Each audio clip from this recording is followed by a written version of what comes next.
हमने जैसे कि इंस्टाग्राम पर डिस्कस किया था कि कुछ क्वेश्चंस के ऊपर आज हम यूक्रेनी स्टूडेंट्स जो यूक्रेन से रिटर्न आए हैं उनसे रिलेटेड डिस्कस करेंगे। तो कुछ स्टूडेंट्स के क्वेश्चंस हैं उनसे रिलेटेड हम डिस्कस करेंगे कि ऑनलाइन क्लास वैलिड है या नहीं है, इंडिया में क्या अकोमोडेशन होगी, ट्रांसफ़र एक्सेप्टेड है नहीं है, क्रोक वालों का क्या होगा, या ऑनलाइन क्लास हम इंडिया में कर रहे हैं तो इंडिया से कर रहे हैं और प्रैक्टिस यहाँ कर रहे हैं तो हमारी क्लास वैलिड होगी नहीं होगी, या हम कहाँ ट्रांसफ़र ले सकते हैं, कहाँ के लिए वैलिड नहीं है, फर्स्ट ईयर वालों के लिए क्या रूल है ट्रांसफ़र का, फाइनल ईयर वालों के लिए क्या रूल है ट्रांसफ़र का, इन सब चीज़ों को बात करेंगे। सबसे पहले हम समझ लेते हैं कि ट्रांसफ़र वैलिड है या नहीं। अगर हम एनएमसी के पुराने रूल्स के अकॉर्डिंग बात करें जो नवंबर 2021 में आया था कि उस 19 नवंबर 2021 से पहले जिन लोगों के भी एडमिशन हुए हैं वो कहीं भी फ्रीली ट्रांसफ़र ले सकते हैं, ये रूल पुराना था। उससे बाद में जिन लोगों के भी सबसे पहले हमें एक ही चीज़ देखनी जो फर्स्ट ईयर वाले स्पेशली जिन्होंने लास्ट ईयर फर्स्ट ईयर में थे कि उन्होंने यूक्रेन के अंदर एंट्री 19 नवंबर से पहले कर ली थी या उससे बाद में की थी। अगर उन्होंने उससे पहले एंट्री की है, उनका रजिस्ट्रेशन 19 नवंबर से पहले हो गया तो उन्हें ट्रांसफ़र लेने में एनएमसी ने अभी तक नहीं मना किया कि वो ट्रांसफ़र नहीं ले सकते। 19 नवंबर से बाद वालों के लिए वो रूल लागू होता है कि वो ट्रांसफ़र नहीं ले सकते, बट उसी के लिए केस चल रहा है। एक बहुत ही ज़्यादा चर्चा में चल रहा है एक केस, पूजा है, पूजा मैम है, कोई उन्होंने एनएमसी पे केस किया है, उनसे रिलेटेड वो केस चल रहा है कि हम कहाँ कहाँ ट्रांसफ़र ले सकते हैं। उसमें एनएमसी का अभी जो वो केस है उस केस में सिर्फ एनएमसी ने उन्हें कुछ स्टेटमेंट्स दिए जो कभी कोर्ट में जिन पर चैलेंज डाला हुआ है बहुत सारे, जिसमें किर्गिस्तान, कजाकिस्तान, रशिया, इन सब कंट्रीज के बारे में मेंशन किया है, यूरोपियन किसी कंट्री के बारे में मेंशन नहीं किया है। सबसे पहले हम समझ लेते हैं कि कहाँ कहाँ ट्रांसफ़र ले सकते हैं। सबसे ज़्यादा जो यूक्रेन वाले बच्चे उनको दिमाग मारा है जॉर्जिया, रोमानिया, हंगरी, ये यूरोपियन अदर कंट्रीज। तो यूरोप में हमारे लिए देखो हंगरी का ऑप्शन नहीं है फिलहाल, पोलैंड का ऑप्शन भी बंद हो चुका है और 30 ऑप्शन आता है रोमानिया का। रोमानिया का तो जो ऑप्शन है वो 31 जुलाई को बंद हो जाएगा। इन तीनों कंट्रीज के लिए क्या था, इन तीनों कंट्रीज को सबसे पहले आपकी प्रॉपर ट्रांसक्रिप्ट चाहिए थी, उसके बाद वो आपको ट्रांसक्रिप्ट के हिसाब से आपके सब्जेक्ट को इवेल्युएट करते, कितने मार्क्स आपके कौन से सब्जेक्ट में हैं, कितने कब हैं, कितने आवर्स आपने पढ़े, वो सारी इवेल्युएट करने के बाद एक दो स्टूडेंट, ज़्यादा नहीं 10 स्टूडेंट भी नहीं जानता मैं, जितने मैंने अब तक देखे 10 स्टूडेंटों ने भी अभी तक ट्रांसफ़र नहीं लिया है, मिला ही नहीं है। एक्चुअल बात है कि ट्रांसफ़र मिल ही नहीं रहा है। तो यूरोप में हमारे लिए क्या क्या ऑप्शन हो सकते हैं, जैसे यूरोप में हमारे लिए ऑप्शन हो सकता है सर्बिया जा सकते हैं, बोस्निया जा सकते हैं, जॉर्जिया जा सकते हैं, बेलारूस जा सकते हैं, रशिया जा सकते हैं, ये ऑप्शन हमारे लिए हैं फिलहाल ओपन। और आपके पास अगर लगता है आपकी फाइनेंशियल कंडीशन अच्छी है, इवन आपके पास यूके में भी ऑप्शंस अवेलेबल हैं जिनकी फाइनेंशियल कंडीशन है कि वो 10 से 12 lakh 15 lakh per year fees पे कर सकते हैं, यूक्रेन रिटर्न स्टूडेंट्स के लिए वहाँ पर अलाउ कर रहे हैं। दूसरी बात आती है फिर हमारी कि हमारी जो ऑनलाइन क्लास हैं वो वैलिड है या नहीं। अप टू 4th ईयर आपकी ऑनलाइन क्लास वैलिड है, जो रूल है एनएमसी का उसके अकॉर्डिंग आप अप टू 4th ईयर आप ऑनलाइन क्लास अगर हैं, 3rd ईयर में है, 2nd ईयर में है, 1st ईयर में आपकी क्लास ऑनलाइन वैलिड है।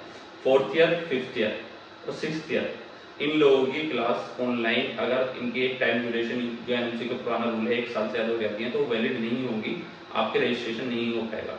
बट इसी इन सब चीज़ से रिलेटेड केसेस चल रहे हैं कोर्ट में, बहुत सारे केस चल रहे हैं, मुंबई हाई कोर्ट में चल रहा है, सुप्रीम कोर्ट में केस चल रहे हैं, तो अलग अलग केस चल रहे हैं इनसे रिलेटेड। फिर आता है कि सीआईएस कंट्री जो है हमारी उनमें कहाँ कहाँ ट्रांसफ़र ले सकते हैं।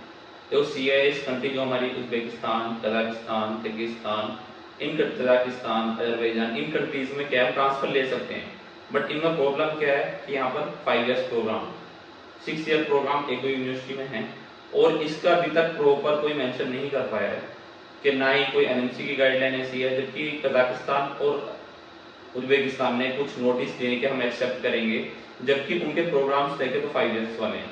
तो 5 ईयर्स प्रोग्राम हमारे आने वाले टाइम पर एनएमसी एक्सेप्ट करेगी या नहीं करेगी, इस चीज़ को अभी हम नहीं कह सकते कि हमें ट्रांसफ़र लेना चाहिए, थोड़ा अभी और सब्र करना चाहिए। जब इतना सब्र हम लोगों ने किया है कि अभी ट्रांसफ़र के लिए जल्दी ना करें। बात आती है जॉर्जिया की। जॉर्जिया में देखो ट्रांसफ़र ले रहे हैं, उनका 6 ईयर प्रोग्राम है जॉर्जिया और रशिया। यूक्रेनियन जो स्टूडेंट है वो रशिया जाना पसंद बिल्कुल नहीं कर रहे हैं, क्योंकि जिस रशिया की वजह से उनकी लाइफ बर्बाद हुई है उस रशिया में जाने की उनकी प्रोबेबिलिटी कम है। सेकंड ऑप्शन आता है 6 ईयर प्रोग्राम हमारा जॉर्जिया।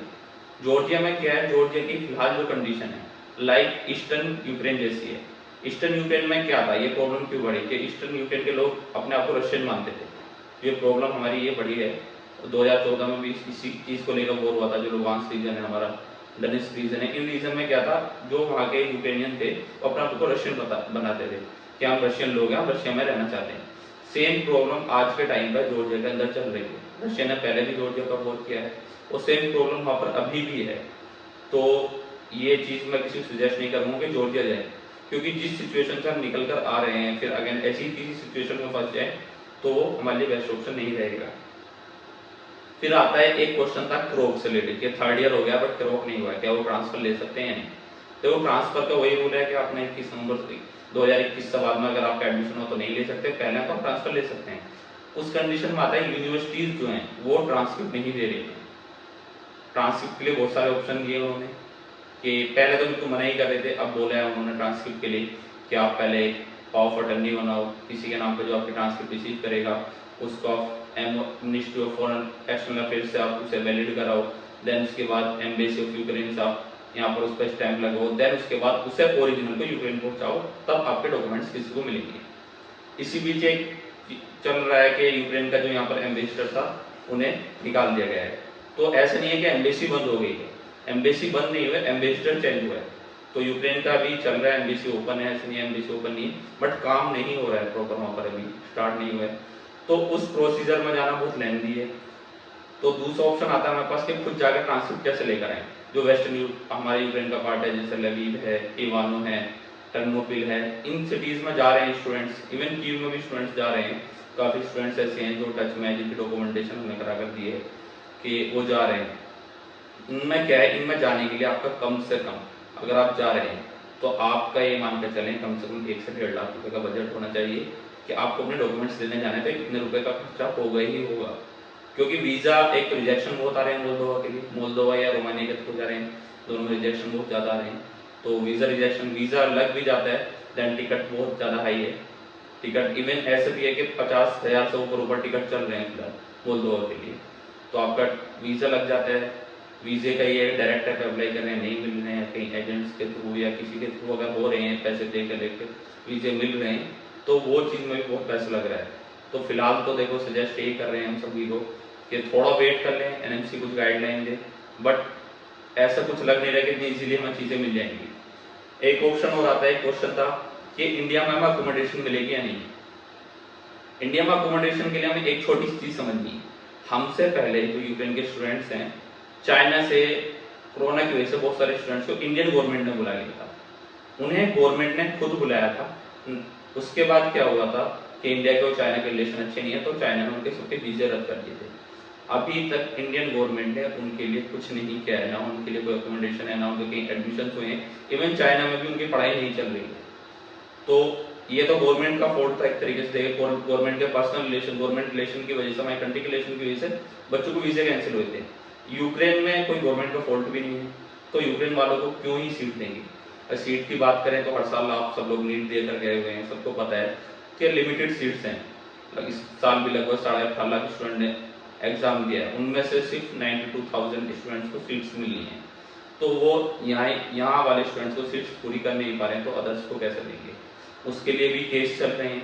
देखो इंडिया में केस बहुत सारे चलते रहते हैं हमेशा।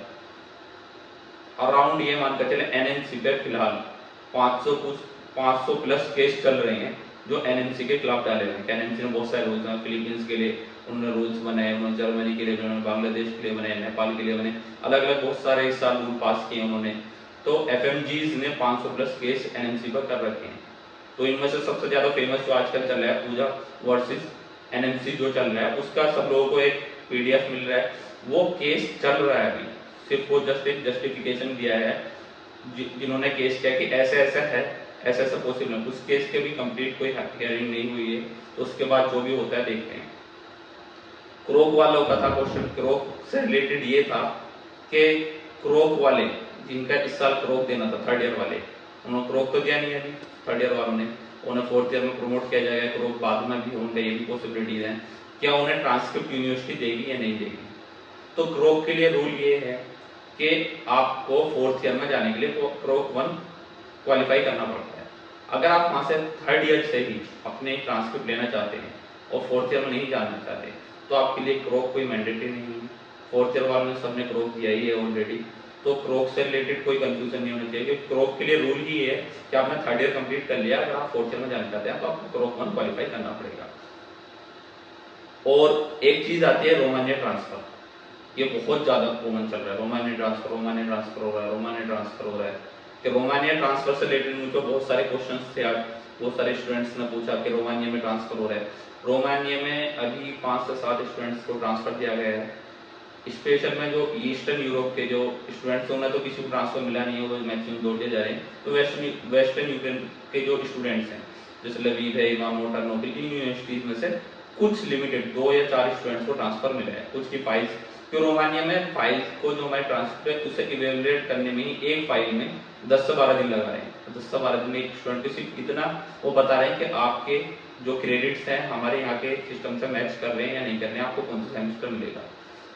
कुछ बच्चों ने जो ट्रांसफर लिया था, जैसे हंगरी में कुछ बच्चे गए थे, उन्होंने ट्रांसफर लिया था, उन्हें ट्रांसफर इस बेसिस पर दिया गया था विदाउट डॉक्यूमेंट कि ये एक प्रोग्राम है जिसमें अभी यूक्रेन से जो पढ़ रहे हैं स्टूडेंट्स हैं उन्हें ट्रांसफर दे दिया जा रहा है तब तक के लिए जब तक कि यूक्रेन में हालात नॉर्मल नहीं होते। तो उन्हें कोई परमानेंट ट्रांसफर नहीं मिला, उन्हें वापसी यूक्रेन आना पड़ेगा जिन्होंने पहले ट्रांसफर ले चुके हैं। तो कहीं भी ट्रांसफर लेने से पहले इस चीज को कंफर्म कर लें। यूरोपियन कंट्रीज में बहुत सारे ऑप्शन ओपन किया है, जैसे पोलैंड ने भी किया है, लातविया ने भी किया है कि वो ट्रांसफर दे रहे हैं, बट इस कंडीशन पर दे रहे हैं जैसे ही नॉर्मल हालात होंगे यूक्रेन के तो रिटर्न यूक्रेन भेज देंगे।